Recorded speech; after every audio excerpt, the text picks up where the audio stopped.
So good evening, everyone. Here we are, early July, and last week when I did this as my live in my Facebook group, and if you're watching it live tonight, thank you for watching, then you will know that I was talking about approaches to help protect you from the development of Alzheimer, one of the major causes of dementia.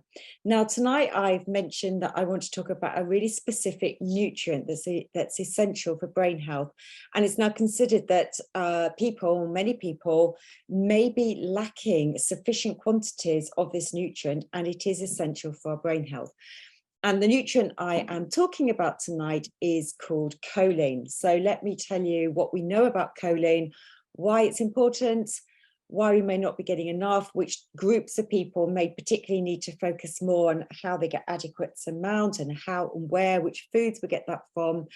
So let me crack on. So choline, it is considered to be an essential nutrient. And when we say that a nutrient is essential, like we talk about essential fatty acids, omega-3, for example, the reason why they're called is essential is because the body cannot make them, or certainly cannot make them in sufficient quantities for your health needs. And choline falls into that category. We can make a small amount in the liver, and I'll go on and talk about the problems of whether we can get sufficient, or the groups that may also have even lower amounts being produced by the liver. But we have to get the vast majority of the choline needs that we that we need on a daily basis through certain dietary, or through our dietary sources. And I'll explain which foods are particularly rich in choline and those that contain much lower quantities. Now, I found that the British Medical Journal back in 2019, it's 4 years ago, had a report published with the heading, "Could we be overlooking a potential choline crisis in the UK?" You know, a choline crisis. So as I said, it's called essential. We need to get most of it from our diet. We can produce a little bit via the liver in the form of phosphatidylcholine. Phosphatidylcholine is one of the forms that is made in the liver.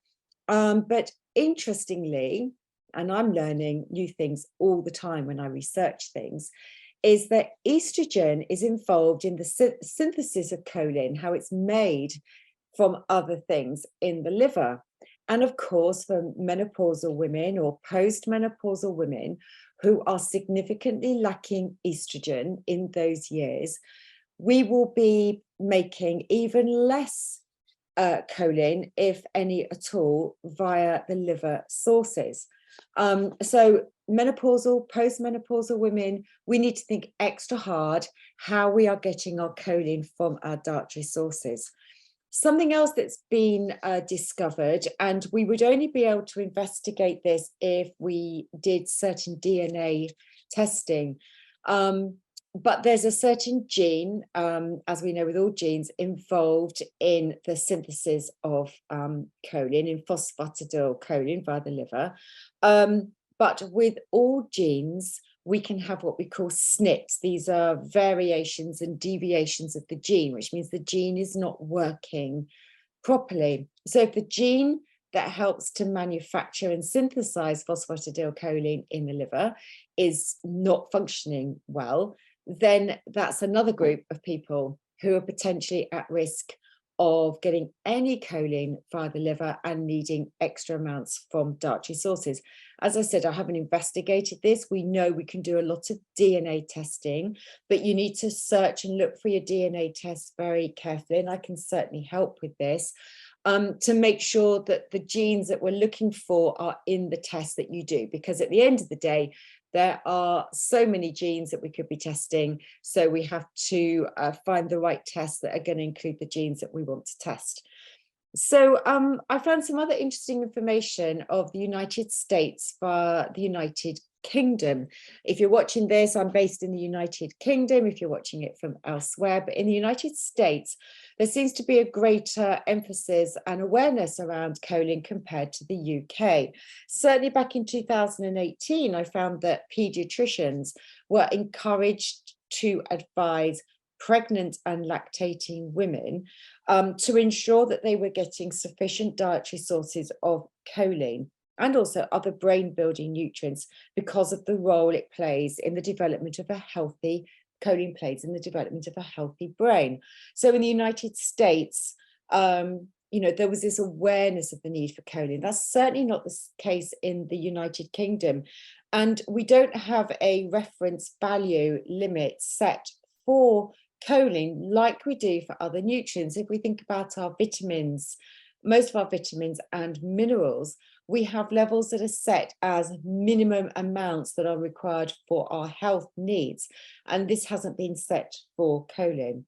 In 2016, the European Food Safety Authority did look at the amounts of choline that are needed via the diet. They've not been built into official UK recommendations. So in 2016 was around about the time we were coming out or voted to come out of the EU. And the EFSA, the European Food Standards Safety Authority, determined that for most adults, we need about 400 milligrams from dietary sources for most adults per day, but with greater amounts for pregnancy and lactation. In the United States, the amount considered that is adequate, the adequate intake is about 500 milligrams. So 400 to 500 milligrams is the amount that's considered to be needed. And we'll look at where we get that from our food sources in a moment. So what exactly does choline do for us? Well, it's particularly relevant to our overall brain health and brain performance. It does have other roles in the body to do with homocysteine. I don't want to go into that, and methylation. It's complicated, potentially a topic for another day, but certainly not for tonight. But we know choline is essential for brain health, which is why pregnant women in the US are encouraged to get sufficient choline in their diet for the production, for helping the baby's neurological development and their brain function. So I'm just jumping around. So we need choline to produce a neurotransmitter called acetylcholine. And neurotransmitters transmit messages from the brain through to our nerve cells in order to fire them and make them tell them what to do.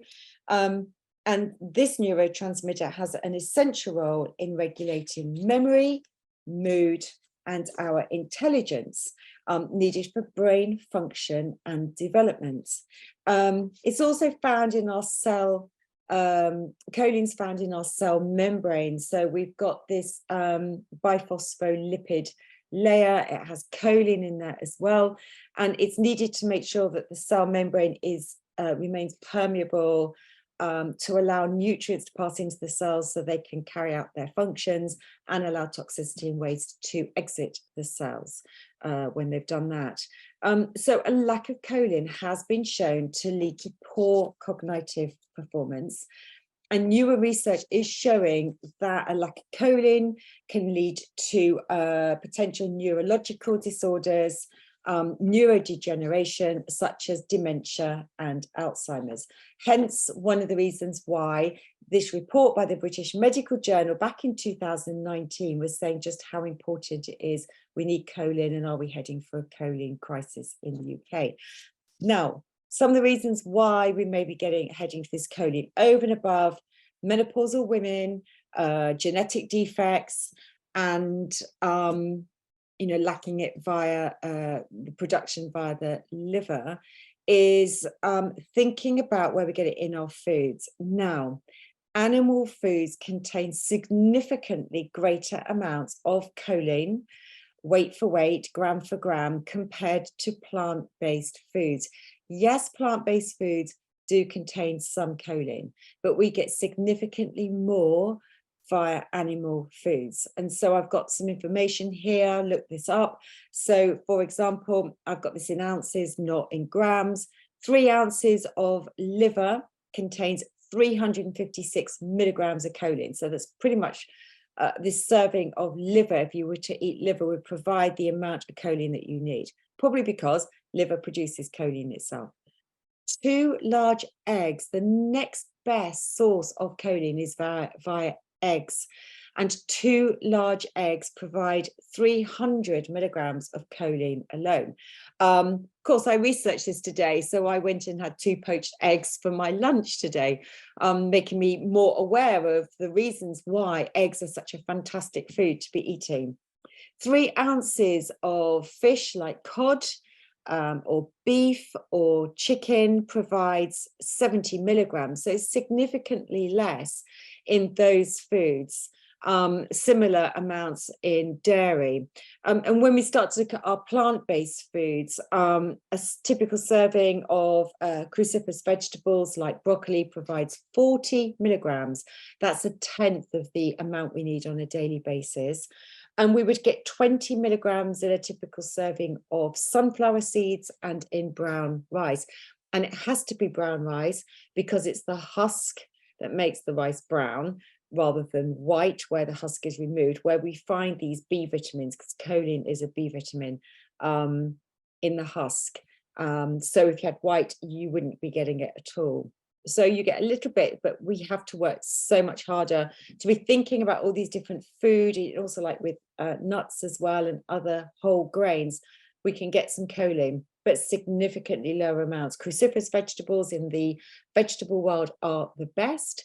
You get some from carrots, but very, very low amounts. So you can see if we're aiming for 400 milligrams from dietary sources, and bearing in mind that postmenopausal women may be getting very little, if any at all, via the liver, and the same if you had this genetic defect, we really need to be making sure we're getting these adequate sources from the diet. And with the trend towards more plant-based, vegetarian, vegan foods, whether it's for ethical, environmental, or health reasons, it could be more detrimental to potentially be doing that because you could be lacking this nutrient. And certainly when I've talked about what nutrients we need to be thinking about if you have a vegetarian and vegan diet, as I've not specifically included choline, something I need to go back, re-record and add this in. So levels of choline appear to be declining, links back to the BMJ report back in 2019, hence are we heading for this choline crisis? So really look very, very carefully at your dietary sources. Do you eat sufficient intake of animal foods? And if you are a vegan or vegetarian and or menopausal, do think about supplementing choline. You can get choline supplements out there. I've had a quick look, Cytoplan, Lambert, so there's lots of brands out there where you can get choline as a supplement. So the more I'm becoming aware of this, having researched it to deliver this talk to you tonight, is going to make me look very, very closely at the frequency with which I eat or not eat animal foods. I don't eat red meat myself. I don't have a problem with clients eating red meat, but I know I need to pay particular attention to make sure I'm getting enough choline in my diet, to make sure I'm really helping to support my brain health, especially as I get older. So I hope you found that interesting tonight. Always, always, please let me know through my Facebook group or via my YouTube channel, and put comments in to let me know if you found this enjoyable, and other topics that you would like me to present, things that you might have heard about in the news. If you've got any confusion about a particular topic or how you can best support your health in a particular way, please let me know. It helps me plan and prepare future topics for you. I want to make sure I'm delivering exactly what you need. So thank you for watching, and I look forward to catching up with you next Tuesday.